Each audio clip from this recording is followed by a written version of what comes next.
A very good morning to you and welcome to Morning Express. My name is Trix Ingada. Today in the show, we take a look at what's making headlines locally and internationally. And far from that, we shall be interrogating what it means for private and public schools now that schools are closing yet again. What are the prospects for pupils, teachers, and all that are involved in that sector? Do stay tuned for this and much more. My name is Jesse Rogers. Trix, happy Fool's Day. Happy Fool's Day.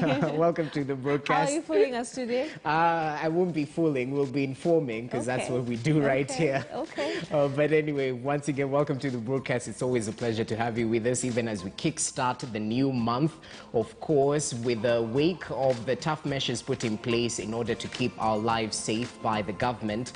We'll definitely take a look at the impact, not just of the private schools, but also the impact on those groups that happen to be transitioning from primary to secondary level, from secondary to tertiary level, and what exactly needs to be done to make the transition smooth, even though schools might be closed for quite some time, if this is anything to go by. So look forward for that discussion as we highlight the latest issues bedeviling the youth in our society. This and much more coming your way right here on Morning Express. So good morning. Right. And speaking of issues, one of the biggest issues are coronavirus, of course, infections. We're in the middle of a third wave, and we shall be taking a look at some of the stories. Most of the stories are actually somewhat tied to this pandemic. But let's take a look at international papers and see what's making headlines. This morning, we're starting off with the Daily Monitor. We're told about a 23-year-old man accused of killing 5 women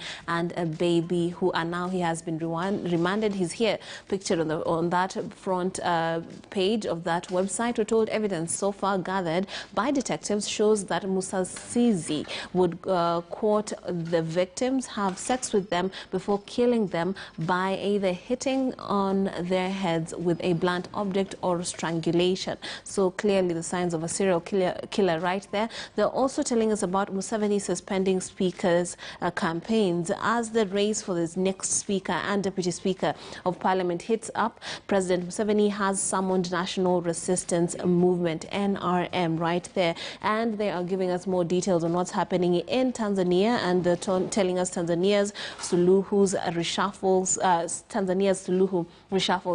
cabinet, and of course details of that story that broke yesterday. President Suluhu announced the changes that were that the swearing in of Dr. Mpango of State House in Tanzania's capital, Dodoma, of course, right there in the Daily Monitor. Speaking of Tanzania, let's take a look at the Citizen this morning and see what's making headlines. Of course, it is that story, the cabinet reshuffle. President Samir reshuffles cabinet, drops chief secretary. Now, the president has on Wednesday made a cabinet reshuffle, issuing a warning to her appointees to embrace nothing but work. Echoes of Magufuli right there. And we are hearing Liberata Mulamula, Tanzania's new foreign affairs minister, the diplomat was on Wednesday, March the 31st, named a member of parliament and the foreign minister, and replaced of that professor. And then we have Dr. Philip Mpango, the vice president, who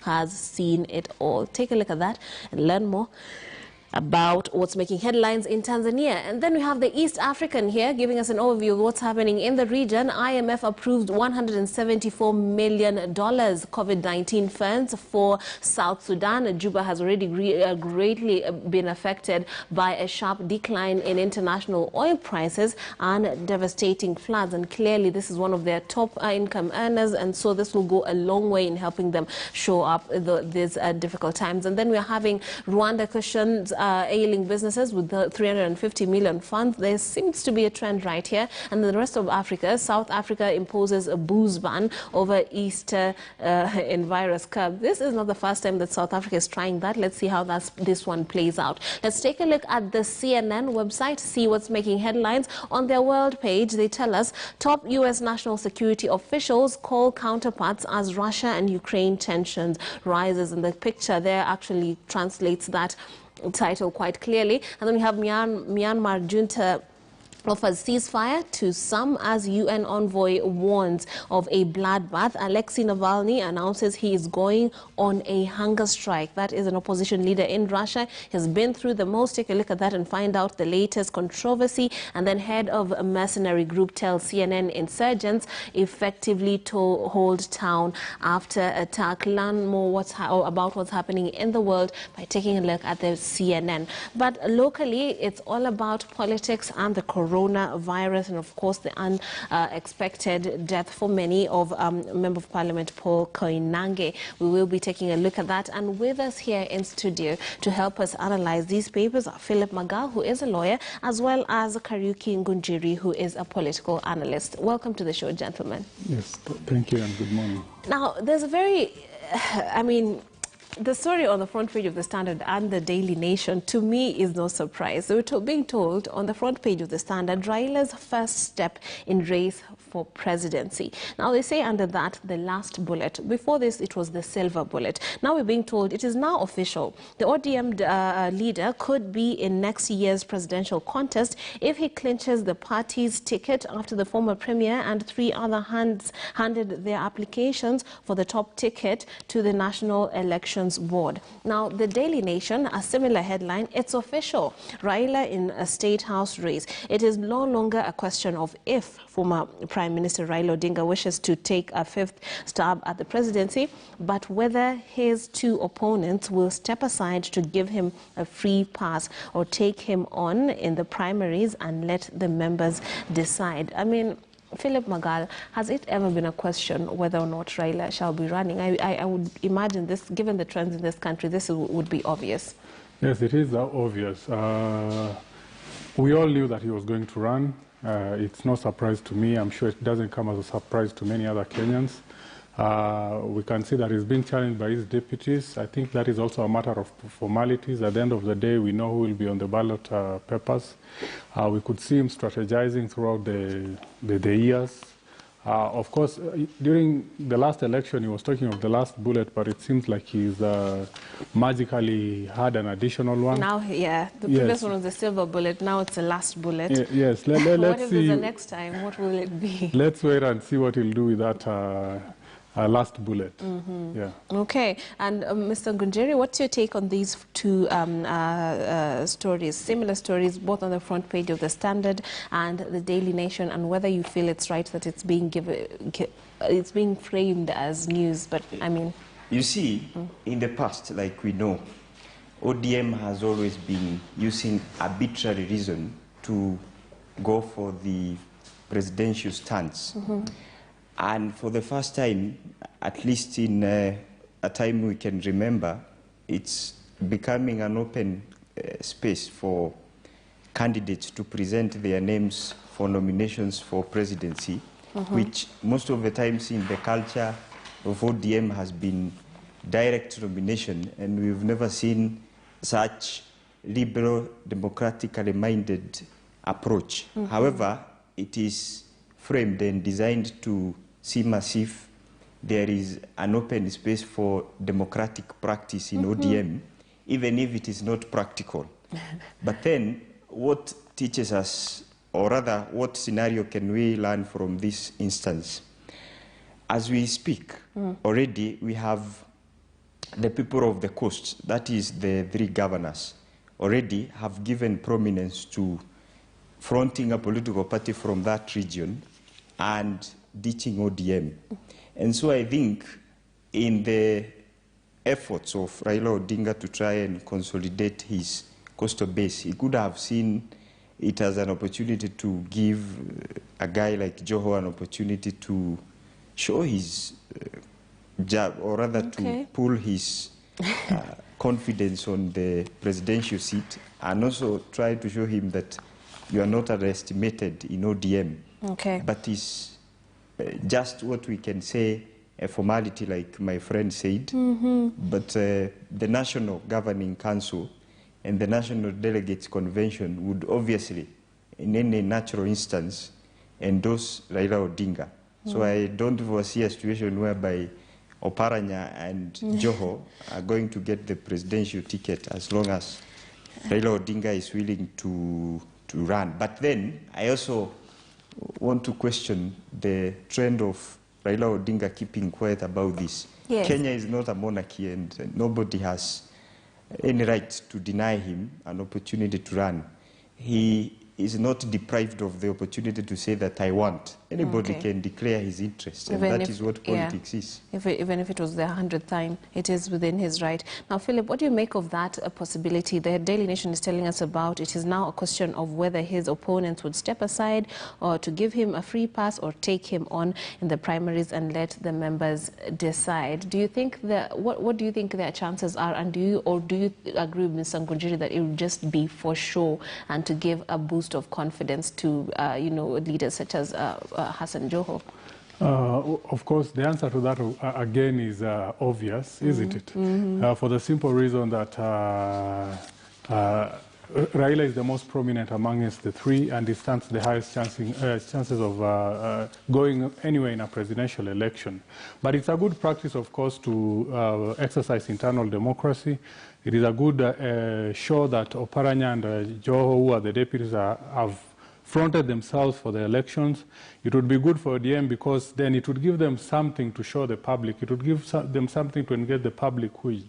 We will have a show. The public always loves the circus. They will be entertained. And they'll keep their supporters on toes. We again have to compare this to what is happening in the other parties. We can see that UDA is really organizing all the way from the grassroots level to the top. They are preparing the aspirants for the MCA seats all the way to the presidency. We can see the third group that has emerged and is taking on the big clubs. And we expect it to, of course, put up a good show. So it is high time that Raila declares his candidature. It is a high time that ODM puts his house in order, and with that, that has to come with a show. And Trix, this is what we normally talk about every time we speak of political parties. That is political patronage, even within our democratic systems. We have always yearned for a culture whereby institutions of democracy, in the name of political parties, will always allow free dispensation of democratic values and practice in and themselves. And up to a time whereby it will not be obvious that, for example, a candidate like William Ruto will not be directly endorsed by UDA or Jubilee, or Raila Odinga, the same party, in ODM, in the same scenario. So we need to have a culture whereby up to a particular time of the election, we are not sure of who will get the endorsements of the National Delegates Convention. And that way, I think, we will be able to cultivate a political culture of progressive politics, and the democratic dividends that we always talk about in theory now will be put in practice. That is something that I will always dream to live and see happen in Kenya. Okay. Now let's shift gears to the health stories. Of course, these are some of the biggest stories that have made headlines between 2020 and 2021. And of course, the biggest angle right now is the vaccination program that is ongoing in the country, the Oxford AstraZeneca vaccine. Apparently, according to the Daily Nation, that is, we're told 3 counties have run out of the free COVID-19 vaccine. Not very good news there. Good news in terms of acceptability and uptake, but bad news, of course, for those who feel that they need it. At least 3 of those counties, 3 counties have run out of that vaccine, with hospitals turning away thousands of eligible Kenyans, including the elderly. An acute shortage has been reported in Nyeri, Nairobi, Murang'a, Uasin Gishu, with Nyeri virtually suspending the vaccination program until new doses are delivered. What it says also on page 10 is that, of course, the picture actually shows those people who are queuing right there and people waiting for the vaccine against COVID-19 outside a gate at Nakuru Level 5 hospital. This comes amid claims of hoarding, corruption, with rogue medics charging desperate Kenyans for the free jab in Nairobi. Very unacceptable things happening right there, if they're true. What do you say about that, Philip? It is symptomatic of how the country has dealt with the COVID pandemic since its onset. I mean, 1 year down the line and we are yet to learn some vital lessons. You know, we are still at that point where we are implementing emergency measures instead of forward planning. Vaccine world over is the big thing right now. Yes. We have to move from what we saw last week, the president declared, that is the curfews and the cessation of movement and so on and so forth, and focus on getting the country and its citizens sufficient vaccines. So far, throughout the world, 8 vaccines are in actual use and have been approved by the relevant authorities. And the producers say they can actually supply the world with sufficient doses within a year. But what do we see in the country? We see a situation whereby now the people who are, whereby we've imported inadequate amounts of vaccine. We could see that there was a problem with the administration of the same. Doctors at some point were hesitant to take up the vaccines. Then it was free for all. I'm told anyone could walk into Baghdadi and get the first dose. Now we are being told the country or some parts of the country are running out of the dose. So now the question is, will there be the second dose which is necessary in order to make this, to make the vaccine efficient? Right. Now, we need to plan as a country. Yes. The country needs to focus on buying vaccines. We need to make sure that we bring in as much as possible, because that is the only way that we'll win or turn the tide against the pandemic. Otherwise, if we continue with these knee-jerk reactions, you can be sure that we'll find ourselves here a year down the line, 2 years down the line, and the country cannot take it anymore. Absolutely. Mr. Nkunjiri, rogue medics being charging desperate Kenyans for free jabs, and there's hoarding and corruption also, allegations that are quite unfortunate. What say you about this? You see, this is the deeply rooted culture of corruption in Kenya, and Kenyans always wanting to take every advantage of an instance that is unfortunate. We are talking of, as we speak, countries rushing against time to make sure they vaccine as many people as possible on average every day. We see Kenya projecting about 2.7 million people in a span of the first jab, and which of course constitute of those that are vulnerable to open spaces and public gatherings. So if these essential people and those that have an age of, for example, 58 years and above are not able to get this vaccine, then this will mean, like he said, we will go back to the same circus that you have been in. And also, we also have a problem, Tricks. Yes. You can already see a problem of oxygen in the country. Yes. And as we speak already, and this was already projected, I think, 4 years ago, when the World Health Organization decided to place oxygen as an essential service that has to be available in health facilities. It is used for various purposes, of course. But then we only have, I think, 73 oxygen production plants in the country, which is a sad state of affairs. Let's be like Ethiopia and Nigeria, who have invested heavily on the oxygen plants, because oxygen, of course, is used for so many purposes, surgical, and now the COVID-19 pandemic has reminded us on how important it is to have oxygen plants in Kenya.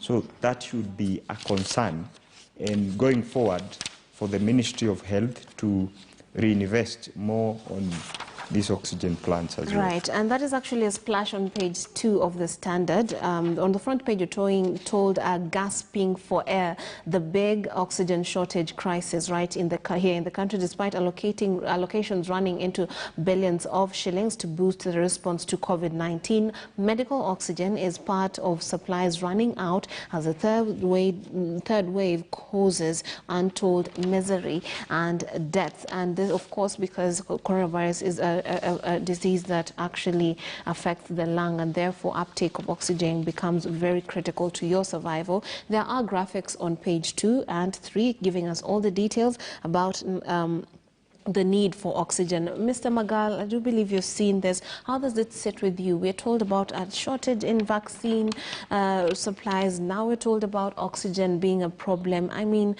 we're not doing very well, are we? Yeah, we aren't. And you can imagine this is a year down the line. And this disease has ravaged the country's economy, the political sphere as well as the social sphere.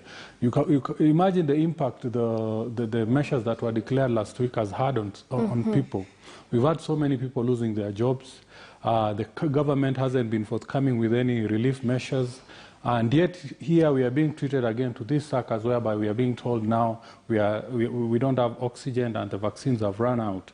I think it is a high time the president called these people to order. It is a high time that he took stock of what has been done, because it's gotten to a point where I'm feeling all that the government does is to give us numbers. Wake up in the morning, tell us so many people have been diagnosed with COVID, so many people have died, and then they go back to bed. I mean, it is a joke, and it is a sad joke, because last year we could understand it was something new. We didn't understand how it would turn out. So the measures, the emergency measures that were being put into place could be accepted by the public. But we've gotten to a point now the public cannot accept these measures anymore. And not just accept it. You know, it's making them angry, and the government risks total disobedience, because we are being told every day that we are borrowing on account of COVID. Yes. I mean, we have, I'm a layman on this, but I want to think that oxygen can be refilled just like I refill my gas cylinder. And we have a situation whereby even gas cylinders are even being refilled in the estates nowadays. Yes. Can we do the same with the oxygen? Especially now that it is a matter of life and death. Right. Let's look at the county governments as well. The county governments were given so much money to do so much. They were supposed to set up isolation centers, at least equip themselves with ventilators, oxygen, and all the other necessary equipments. But visit any one of the counties in this country, and the situation is pathetic. Schools or colleges that were turned into isolation centers that are now ghost institutions with nothing except beds and mattresses. Yes, and we are actually told, you've talked about why can't we actually just treat it like the gas we use in the homes, and there's even a shortage of cylinders in the country. So, I mean, even when you look at this article, we are told about a majority this is a nursing home proprietor, Miriam Minor, saying majority of patients cannot breathe on their own because of lung-related complications. Bookings for admissions are too high, but then even if you book them, you cannot give them the oxygen that they do need. And the average cost, by the way, of refilling is a 340-litre oxygen tank is 1,900. So someone who has a condition that, not even coronavirus, apart from that, these other conditions that require so much oxygen, this is how much they would have to part with regularly to get their refill. What do you say about that, Mr. Ngujiri? You see, this is part of what we say public policy. And in public policy, we talk about the actions that the government normally takes towards its citizens. And as a responsible government, it is expected that health will form part of its greatest plan in terms of the services that it's supposed to provide to its citizens. We normally talk of moving Kenya, and this is a discussion that I have had, for example, the Deputy President talking about. That is impersonal application of public policy, that you don't have to be from Muthaiga so that the government can place an oxygen plant to your local hospital there. And because you can afford to go to a private hospital rather, you don't have to, for example, be rich so that you can get the health insurance cover. You don't have to know somebody so that your road that goes to your village can be made. These are basic functions of the government to at least necessarily work on public policy. That is what the people require as basic goods and services from their government. So provision of oxygen and provision of vaccines should be a basic priority for the government right now as the custodian of the interest of the people of Kenya, and as a matter of government now protecting lives and property, which is the basic role of any administration. So it should not be a question of whether we have these things right now.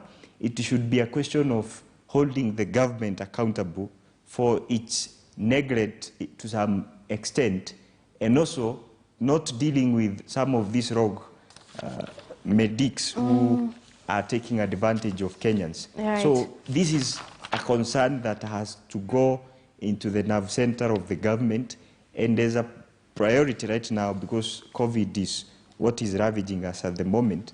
Yeah. It should be that every hospital and every health facility should at least be enjoying some degree of legitimacy, not by co-opting people, but by being able to provide basic goods and services to the people that live around that area, or to the people that it serves. This is what we must change as a paradigm in the conversation in Kenya. Okay, and on page 2 and 3, grab yourself a copy of the Standard and learn more about the crisis in hospitals. There's a case study that is very interesting here. We're told about Simon Kirathe, a resident of Busara village in Nyandarua County. His father was admitted with COVID-19 related symptoms, went to hospital, but they could not access, actually at Nyandarua General Hospital, could not access medical hospital. He was told to go to Laikipia County. The neighboring Laikipia County too did not have oxygen, and medics advised Simon